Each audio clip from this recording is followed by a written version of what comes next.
Doherty is here with me as well, and I have another colleague and another one coming.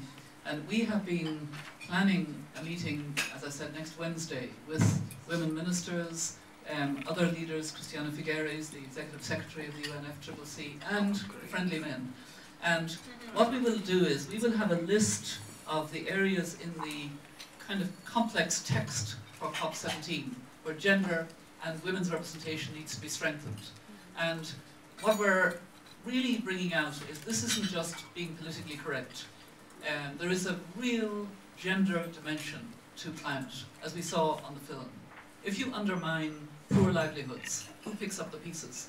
If the weather gets worse and you have to go further for firewood, if you have to spend more time worrying about flooding being recurrent instead of very rare, who has to be resilient and able to act?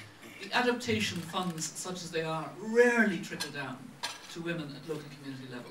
In fact, they pretty well never do. It's very complicated, it's very World Bankish, and it doesn't get to people at local level. So we want to change that. We want to really have an influence. There is a very good discussion going on about food security and agriculture, and people are talking now about climate smart agriculture and food security, and we're very keen on this. We want to get it central to the agenda.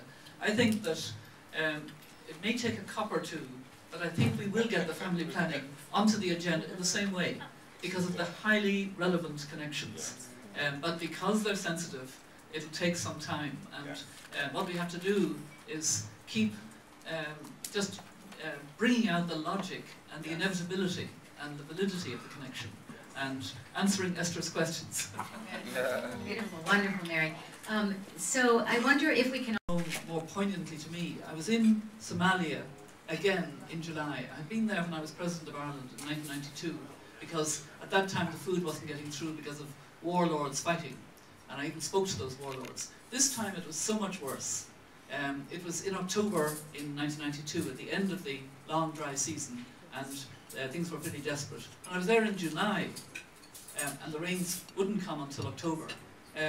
Famine was declared. We were told that 28,000 children had probably died of starvation by that stage, because the criteria for declaring famine are very strict under the UN system.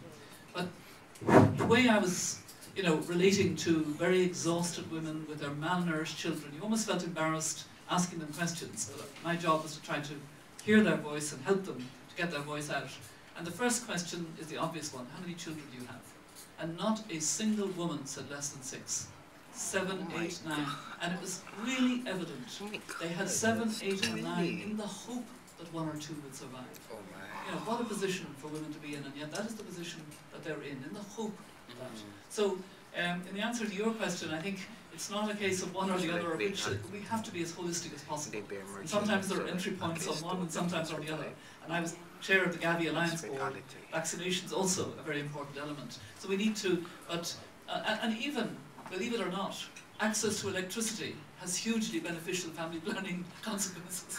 So don't put that out of either. Access to electricity. It's all connected to it's always dark. Yes. Many things happen on that was a very clever question, because you're making your connections. You're a youth activist. Yes. Good to see you. I'm going to kind of bring it up with her, But she's right that too often the UN agencies work as if in cul-de-sacs. So it's UNFPA or maybe UN Women who should be particularly promoting.